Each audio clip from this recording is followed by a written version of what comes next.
দর্শক, দাঁড়িয়ে রয়েছি আমাদের দেবীপুর স্টিল ব্রিজের সংলগ্ন। আপনারা দেখছেন একটি ট্রাক নিমজ্জিত হয়ে খালের একেবারে মাঝ বরাবর এটি ধসে পড়েছে স্টিল ব্রিজ সহ। আমি যদি এখানকার স্থানীয় পর্যায়ে যারা এখানে রয়েছে, আপনারা কি এখানে এটা দুর্ঘটনা কোন সময় ঘটেছে একটু বলতে পারেন? রাত 1টার দিক থেকে। এটা কি বোঝা যাচ্ছিল বলতে পারেন? আলু আর পেঁয়াজ। দর্শক, আলু পেঁয়াজ নিয়ে অর্থাৎ খুলনা থেকে আমাদের মঠবাড়িয়ার উদ্দেশ্যে আসার পথে এই ট্রাকটি মাঝপথে এটি লোডের কারণে এই দেবীপুর ব্রিজটি এই দুর্ঘটনা ঘটে। কর্তৃপক্ষ এখনও তাদের দৃষ্টি আকর্ষণ করছি, তারা দ্রুত এই জিনিসটি যেন নিরসন করেন। আমাদের যারা দর্শক রয়েছে তারাও এটি চেষ্টা করছেন। তবে আপনারা জানেন কি ড্রাইভার কি কোনো ক্ষতি হয়েছে? একটু ব্যথা পেয়েছে ঠ্যাঙে ড্রাইভার, আর হেল্পার ড্রাইভারের তেমন ক্ষয়ক্ষতি হয় নাই। যা ক্ষয়ক্ষতি হয়েছে ট্রাকের মালামালেরই ক্ষয়ক্ষতি হয়েছে। এখানকার যারা স্থানীয় প্রশাসন বলছেন তারা দুজনই ভালো আছেন, হয়তো একটু তাদের আঘাত লেগেছে এবং আপ্রাণ চেষ্টা চালাচ্ছেন এবং হেল্পার।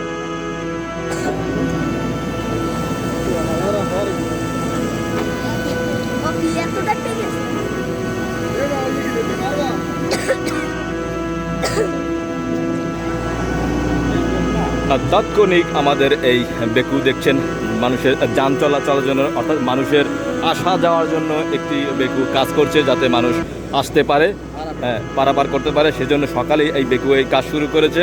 আপনারা সকাল থেকে এই কাজ দেখতে পাচ্ছেন, যাতে মানুষ আসা যাওয়া করতে পারে, স্বাভাবিক জীবনযাপন করতে পারে।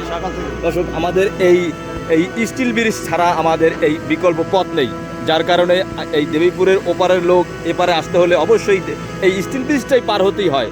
তাই এখানকার স্থানীয় পর্যায়ে যারা জানিয়েছেন যে এই এখন যে কাজ করছে এখান থেকে যাতে মানুষ আসা যাওয়া করতে পারে, সেজন্য বেকুটি আমাদের এই কাজ চলমান।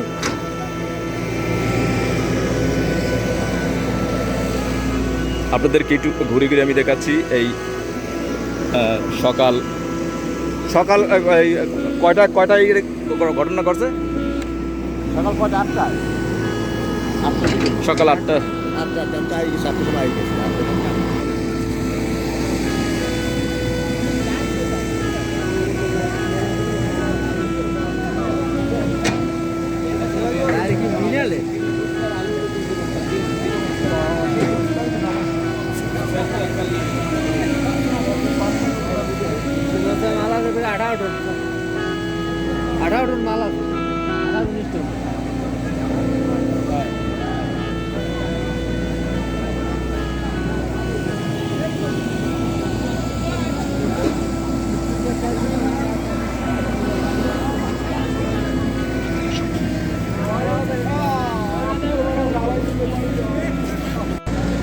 দর্শক, আপনারা দেখতে পাচ্ছেন আমাদের মঠবাড়িয়া যাওয়ার জন্য যে রাস্তাটি, এই রাস্তাটি ধরেই আমাদের পাথরঘাটার উদ্দেশ্যে এই রাস্তাটি গেছে।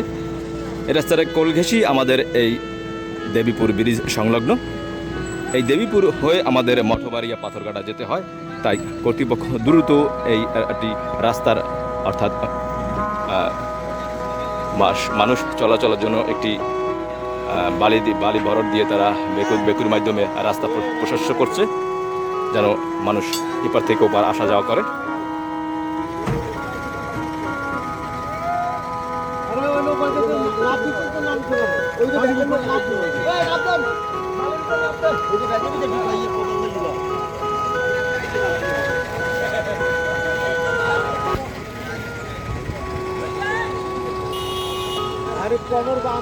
তাই কর্তৃপক্ষের কাছে আমাদের দৃষ্টি থাকবে যেন এই রাস্তাটি দ্রুত নিষ্কাশন করা হয়, দ্রুত মেরামতের সিদ্ধান্ত নেন। কারণ দেবীপুরের ব্রিজ কমপ্লিট না হলে, অর্থাৎ দেবীপুরের এই সংযোগ না হলে পাথরঘাটা মঠবাড়িয়া যারা এদিকের যাত্রী রয়েছেন তারা বিপদে পড়বেন। দেবীপুর থেকে ধানিসভা মিডিয়া।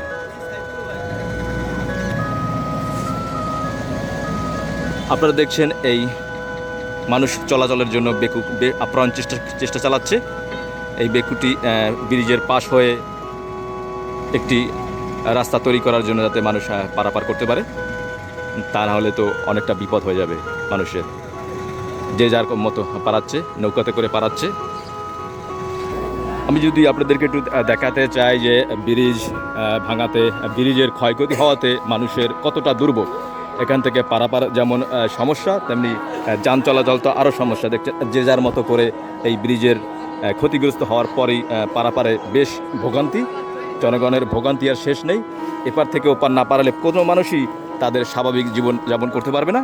তাই কর্তৃপক্ষের কাছে দ্রুত আবেদন যেন এই ট্রাকটি তাড়াতাড়ি দ্রুত সরিয়ে তোলেন এবং এই আমাদের এই স্টিল ব্রিজটি দ্রুত মেরামত করার জন্য কর্তৃপক্ষের কাছে বিশেষ আবেদন করছি।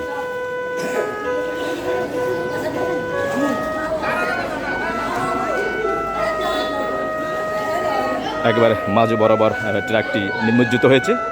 এটি আলু পেঁয়াজ বোঝাই খুলনা থেকে মঠবাড়িয়ার উদ্দেশ্যে গমন করেছিল।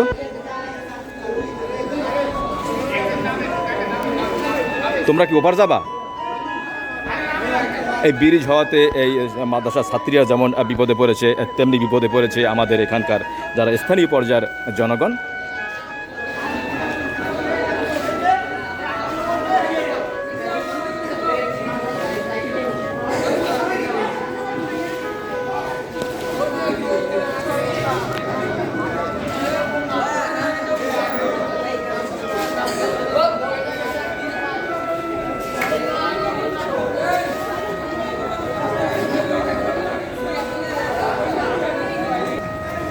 ব্রিজটির একেবারে মাঝ বরাবর যে ক্ষতিগ্রস্ত হয়েছে, আপনাদেরকে একটু ধারের কাছে ফুটেজটি নিচ্ছি।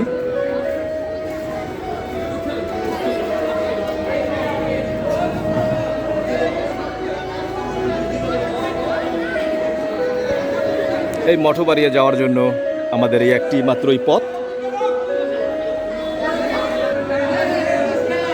এখন ব্রিজের নিচ থেকে তারা নৌকা পারাপার করে আপাতত মানুষ এপার থেকে ওপার আসছে। এই ওপারে একটি দেবীপুর ব্রিজ মাদ্রাসা রয়েছে। সেই দেবীপুর ব্রিজ মাদ্রাসার জন্য যেমন ছাত্রীরাও তেমন ছাত্ররা দাঁড়ানো, তারাও খুব তড়িঘড়ি করছে। আর ব্রিজটির ক্ষয়ক্ষতি তো আপনারা দেখলেন, একবার ব্রিজ সংলগ্ন এই স্টিল ব্রিজটি।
পাথরঘাটার রাস্তার যানজট দেখছেন। এটি আমাদের রয়েছে পাথরঘাটার রাস্তা, মঠবাড়িয়া যাওয়ার রাস্তা।